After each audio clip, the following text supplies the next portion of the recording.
Au milieu du brouhaha de ses camarades, Chiron se sentait un peu perdu et craignait d'être mis à l'écart s'il ne parvenait pas à se joindre à leur conversation. Les garçons débattaient avec passion pour savoir qui ils préféraient, entre la professeure Etela et la professeure Sienna. Interrogé à l'improviste, Chiron fut surpris et embarrassé. Neide montra son mépris pour la question, mais quand Chiron insista, il déclara avec enthousiasme qu'il était du côté de la professeure Sienna. Le débat devint plus intense lorsqu'un autre élève défendit la professeure Etela, affirmant qu'elle possédait un charme caché.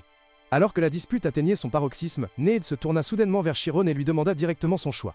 Mis dans une situation délicate, Chiron réalisa que pour avoir une bonne vie scolaire, il devait s'entendre avec tout le monde. Cependant, il respectait sincèrement les deux professeurs et trouvait le choix de l'une d'elles extrêmement difficile, surtout face à la pression des regards de ses camarades braqués sur lui. Acculé, Chiron ne put finalement s'empêcher de protester à voix haute.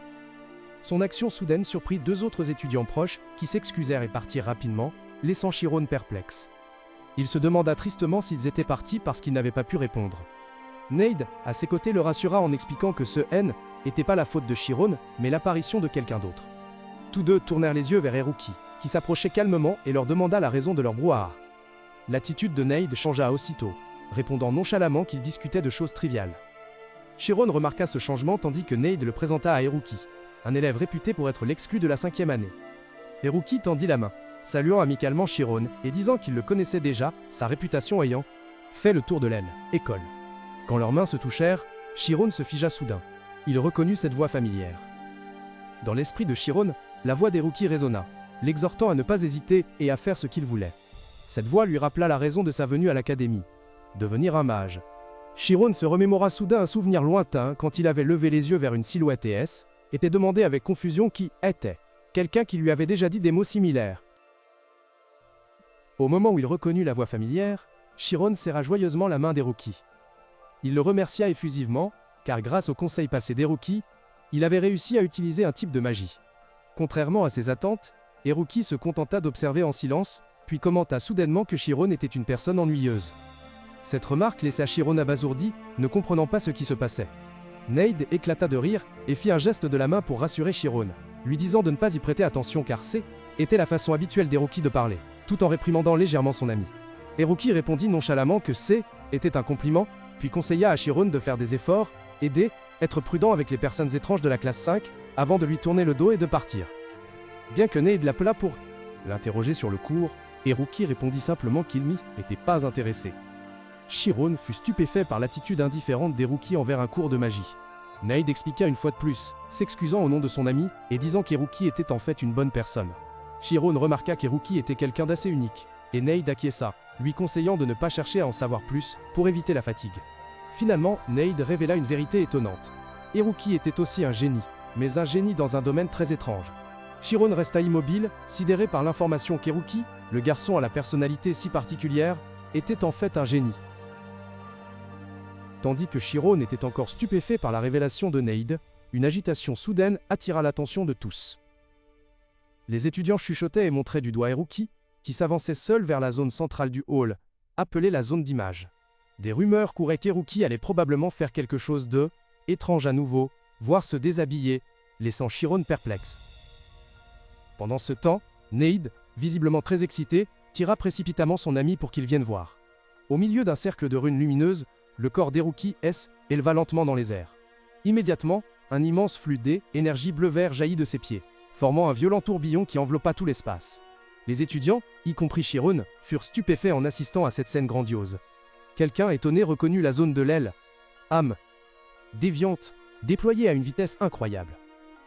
Les autres ne purent qu'admirer, admettant que même s'ils l'avaient vue de nombreuses fois, cette démonstration de puissance restait toujours aussi captivante.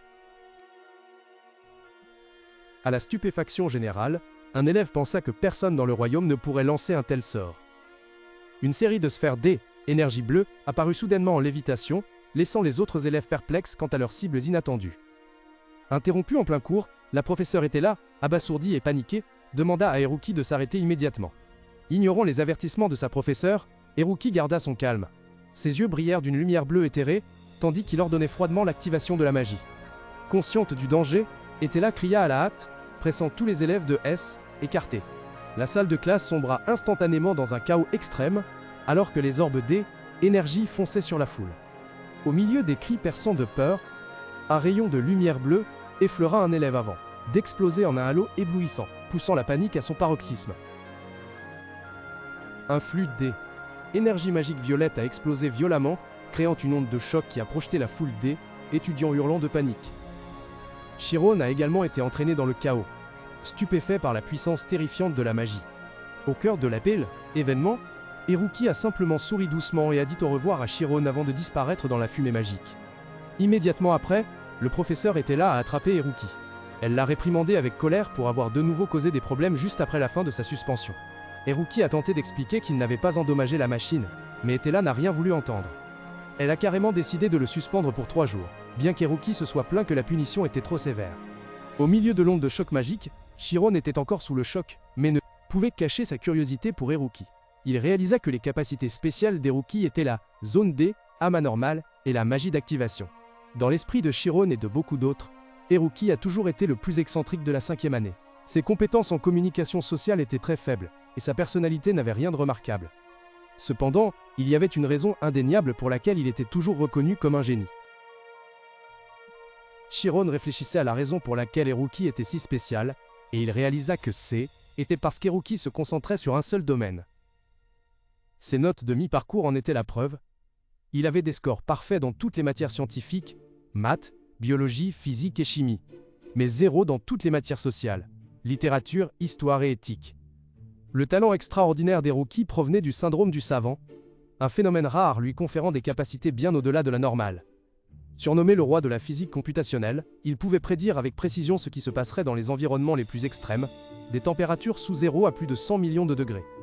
Haruki pouvait même calculer une date précise dans 40 000 ans ou consacrer sa vie entière à mémoriser les chiffres du nombre pi. Cependant, ce génie unilatéral entraînait parfois des situations absurdes. Lors d'une confrontation avec un professeur, celui-ci fut furieux, estimant qu'Haruki méprisait son autorité. En effet, lors d'un examen de littérature, invité à analyser le sens d'un vers sur une feuille tombante, Haruki avait répondu par une série d'équations physiques complexes sur la résistance de l'air et la pression, accompagnées de modèles d'analyse de la surface de la feuille. Le professeur frappa la table et cria que était un examen de littérature, pas de mathématiques. Elle soutenait que même s'il était un génie, il ne pouvait pas tout expliquer avec des chiffres, surtout les images profondes ou les émotions humaines. Contrairement à la colère du professeur, Haruki se contenta de se curer l'oreille avec calme. Il répondit doucement que tout, dans le monde, pouvait être expliqué par des chiffres. Pour Haruki, si le monde ne pouvait être expliqué par la pensée logique, ce serait un endroit terrifiant, où il serait impossible de vivre. En classe, Haruki observa calmement le professeur, dont la colère montait, et remarqua que son visage pouvait exploser à tout moment. Il poursuivit son analyse scientifique, expliquant que la colère N était qu'un phénomène chimique, décrivant en détail le déséquilibre hormonal et les changements vasculaires survenant lorsqu'une personne s'emporte.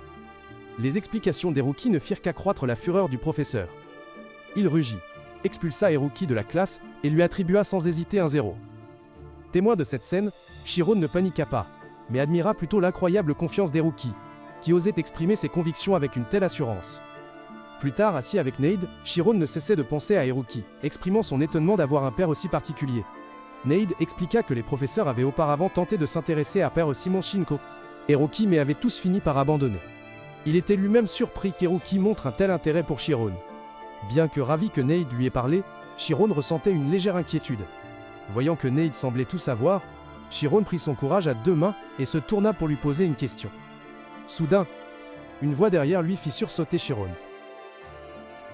Une étudiante s'approcha pour inviter Chiron à rejoindre leur groupe de recherche. Ils expliquèrent qu'ils étudiaient la magie de déplacement de matière et pensaient qu'avec la maîtrise de la magie photonique de Chiron, leur progrès s'accélérerait considérablement. De plus, soumettre un article de recherche lui éviterait de gâcher ses vacances avec des examens d'évaluation de compétences. Malgré l'invitation très alléchante, Chiron sourit et refusa poliment. Il expliqua que ses résultats scolaires actuels étaient pas bons et qu'il devait d'abord se concentrer sur leur amélioration. Les étudiants se montrèrent compréhensifs et dirent qu'ils pouvaient les rejoindre à tout moment s'ils changeaient d'avis. Après leur départ, Neide remarqua que était dommage, car était un assez excellent groupe de recherche. Il le taquina même en disant que le groupe N était probablement pas assez remarquable aux yeux de Chiron, puisqu'il avait déjà l'aîné ami, laissant Chiron perplexe quant au lien. Chiron se lamenta en secret sur ses connaissances insuffisantes, pensant à ses mauvaises notes, qui l'empêchait de rêver de rejoindre un quelconque groupe de recherche. En entendant cela, Nate dit qu'il était jaloux. Chiron, naïvement, demanda pourquoi quelqu'un comme Nate ne rejoignait pas un groupe de recherche. Nate révéla soudainement qu'il n'avait pas seulement un groupe, mais qu'il en était le responsable. Alors que Chiron était encore stupéfait, Nate s'empressa d'expliquer avec gêne que son groupe n'avait rien d'extraordinaire, qu'il ne comptait en fait que 2 membres, et que son financement avait même été coupé. Nate expliqua qu'il avait été désigné chef après la remise des diplômes de tous les étudiants seniors. En entendant cela, Chiron ne put s'empêcher d'être étonné. Il réalisa soudain qu'un groupe de recherche incluant des étudiants de dernière année devait avoir un énorme potentiel. Un intérêt soudain l'envahit, et Chiron exprima aussitôt le désir de visiter le laboratoire de Nate. Nate fut un peu surpris par le changement d'attitude de Chiron, mais accepta volontiers. Il rassura Chiron, en lui disant que son groupe N n'était pas rigide, mais plutôt un lieu où chacun pouvait apprendre et s'amuser. Ensuite, Nate les guida, conduisant Chiron à leur laboratoire. Tous deux s'enfoncèrent dans une forêt, et devant Chiron apparut une immense et étrange structure cubique. Chiron resta stupéfait, ne sachant pas ce que était. Nate présenta fièrement l'endroit comme Istas, la salle de stockage magique. Il expliqua que était là que tous les outils d'entraînement de l'école étaient stockés, un entrepôt avancé capable d'apporter automatiquement le matériel des études dans les salles lorsque nécessaire. Chiron fut un peu déçu d'apprendre que le laboratoire de Nate était en fait situé dans un entrepôt. Voyant cela, Nate s'empressa de rassurer son ami, lui promettant que l'intérieur le surprendrait, même si l'extérieur n'était pas à la hauteur de ses attentes. Il ajouta que était un lieu précieux qui avait été soigneusement préservé par les anciens. Malgré cela, Chiron le suivit avec un certain scepticisme. Encore un peu sceptique, Chiron demanda s'il pouvait s'attendre à quelque chose de spécial à l'intérieur. Nate répondit avec confiance, affirmant que Chiron serait certainement surpris. Quand la porte s'ouvrit, le crissement de la craie sur le tableau résonna. En effet, ce qui apparut aux yeux de Chiron n'était pas un laboratoire ordinaire. Au milieu de l'immense pièce, Heruki se tenait dos tourné, absorbé à écrire des formules et des symboles complexes sur un gigantesque tableau noir recouvrant tout un mur. Le tableau était couvert d'équations physiques et de cercles magiques, révélant un niveau de pensée incroyable. Heruki était complètement immergé dans son propre monde, semblant ignorer la présence de ses 2 amis. Parmi cette multitude de formules, il y avait des analyses approfondies sur la magie de type feu, Ignite. C'est un type de magie qui déclenche une explosion à partir d'un point, et Heruki calculé pour créer une variante plus avantageuse à plus longue distance. Ce sort, une fois activé via la zone spirituelle, serait incontrôlable, exigeant une prudence absolue de l'utilisateur.